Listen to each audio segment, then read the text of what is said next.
En 2025, Bali pourrait bien devenir le nouveau Singapour ou même le nouveau Hong Kong. Et ça, c'est pas moi qui l'a dit, c'est le nouveau président de l'Indonésie. Avec la guerre en Europe et les économies occidentales fragilisées, les investisseurs se tournent massivement vers l'Asie. Et Bali est en première ligne de cette transformation. Mais pourquoi Bali ? Et pourquoi maintenant?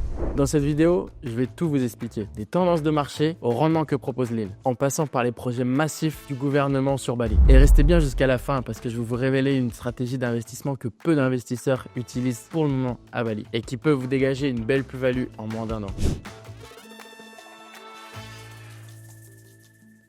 Premièrement, le marché immobilier à Bali, il est en pleine expansion. Pourquoi ? Grâce à un tourisme qui a rebondi directement après le Covid-19. Plus de 10 millions de visiteurs sont attendus à Bali en 2025. C'est presque autant que la population de la Suisse. C'est pas mal, non? Une augmentation de 22% entre janvier et juillet 2024 par rapport à la même période l'année précédente. Ça fait déjà plus d'1 an que je suis là à Bali et je peux vous dire que je le vois de mes propres yeux. Vous allez me dire pourquoi investir à Bali alors que la France est le pays qui attire le plus de touristes au monde? La question est pertinente, mais c'est là qu'il faut dézoomer. Bali a une superficie de 5780 km². Et c'est juste une seule petite île parmi les 17 000 que comporte l'Indonésie. Et à elle seule, elle représente 5% du PIB national. Et je peux vous dire que le gouvernement comme les investisseurs ont senti l'opportunité et sont en train d'investir en masse sur l'île. Et d'ailleurs, je vous dévoile un petit peu plus tard dans la vidéo tous les projets d'envergure qui arrivent sur l'île. Certaines zones comme Canggu, Malas ou Ubud sont devenues des hotspots où la demande locative explose. Et ce n'est pas juste dû au tourisme. De plus en plus de familles choisissent Bali comme leur nouveau foyer. Ce qui fait augmenter la demande de villas family-friendly avec jardin dans les quartiers comme Malas où on retrouve beaucoup d'écoles et notamment le lycée français. Et cerise sur le gâteau, Bali n'est pas juste une destination. C'est devenu une marque mondiale. Une véritable trend de voyage portée par les millions de personnes qui postent tous les jours sur Instagram. Que ce soit sur leur balançoire au-dessus des rizières, au coucher de soleil ou encore dans les cascades. Saya ingin membangun North Bali International Airport, the new Singapore, the new Hong Kong. Kita buktikan mungkin.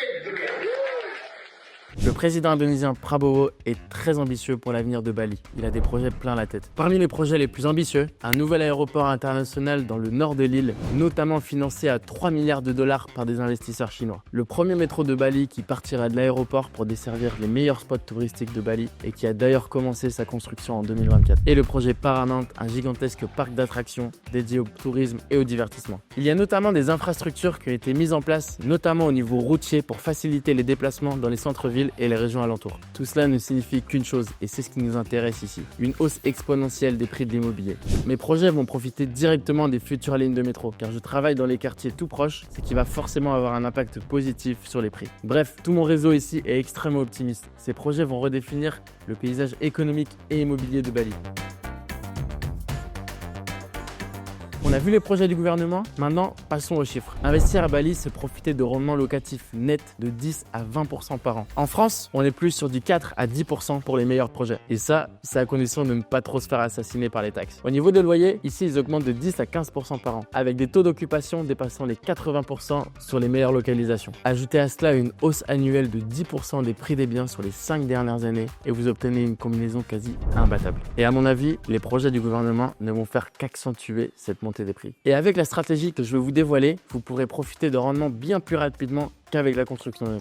Je vous parle ici de la rénovation de villa. Concrètement, vous achetez une villa qui a des besoins en rénovation. En général, vous la rénovez entre 4 à 6 mois. Vous la louez ou la vendez pour dégager une plus-value bien plus importante que l'argent que vous avez investi. Si vous souhaitez connaître ma méthode complète pour rénover une villa à Bali, le lien est dans la description. Au niveau des avantages, premièrement, c'est rapide. En la rénovant, vous pouvez commencer à générer des revenus entre 4 à 6 mois. Comparé à la construction neuve qui peut facilement s'étaler sur plus de 2 ans, le gain de temps est énorme. Et qui dit gain de temps, dit retour sur investissement beaucoup plus rapide. En rénovant, non seulement c'est plus économique, mais ça permet de négocier des emplacements de choix. Aujourd'hui, trouver des terrains à construire dans des zones comme Malas ou Berawa, c'est presque mission impossible. Mais avec des biens à rénover, c'est différent. Les vendeurs ont souvent du mal à trouver des acheteurs capables de se lancer dans une rénovation, c'est donc plus facile de négocier le prix. Et en plus, ça vous permet de profiter des meilleures localisations de Bali. Et c'est pas tout. À la fin, les marges sont très intéressantes. Une rénovation bien réalisée peut notamment doubler la valeur d'un bien. Et justement, c'est là que j'interviens, c'est ma spécialité. Tout ce que je viens de vous dire, ça fait rêver, c'est bien beau, mais au niveau administratif, c'est comment? Pour ça, je vais devoir enfiler ma casquette de prof d'histoire. À la fin du 19e siècle, l'Indonésie, dont Bali fait partie, est colonisée par les Pays-Bas. Mais au début de ce siècle, Napoléon avait pris brièvement le contrôle des Pays-Bas, y introduisant le Code civil français. Lorsque les Hollandais ont récupéré leur souveraineté, certaines réformes inspirées de ce code ont été maintenues. Ainsi, par la conquête de Napoléon et la colonisation hollandaise, le Code civil français a laissé une empreinte juridique ici. Concrètement, ça change quoi pour vous, investisseurs? Eh bien, ça simplifie énormément vos démarches administratives. Toutes les transactions passent par des notaires locaux, formés et organisés selon un système qui vous semblera familier. Vous avez donc une structure fiable et bien encadrée pour vos investissements. En résumé, vous n'avez pas besoin d'être un expert en droit international. Ici, tout est fait pour vous accompagner et vous rassurer à chaque étape, du début de la transaction à la signature et même au paiement des taxes. Bali est à un tournant historique, avec des rendements importants, des projets visionnaires, un marché en pleine croissance. Il n'y a jamais eu de meilleur moment pour investir à Bali. Et si vous souhaitez saisir cette opportunité, notamment via une stratégie de rénovation, contactez-moi. Je suis ici sur place, prêt à vous guider à chaque étape. Abonnez-vous à la chaîne si vous voulez en savoir plus sur l'investissement à Bali. Et si vous avez des questions, l'espace commentaire est là.